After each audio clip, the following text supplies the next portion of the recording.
Welcome back to my channel. आज हम video में जिस टॉपिक पर बात करेंगे वो है कि हमल में खून का पड़ना। आज मैं आपको इस वीडियो में बताऊंगी कि वो कौन कौन सी सूरतें होती हैं कि जिसमें जो है वो हमल में खून पड़ सकता है।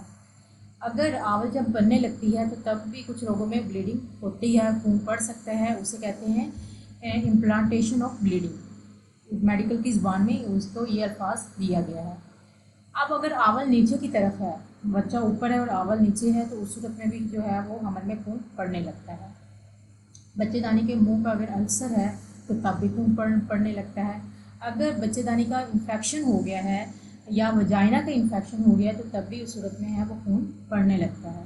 अगर हमल में जो है वो बच्चेदानी का मुंह फूलने लगता है तो तब भी जो है वो ब्लीडिंग होने लगती है, खून पड़ने लगता है।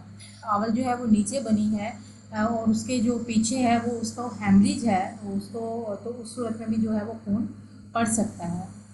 तो अगर आवल जो है वो अपनी जगह से उखड़ रही है तो उस सूरत में भी जो है वो हमल में खून पड़ सकता है।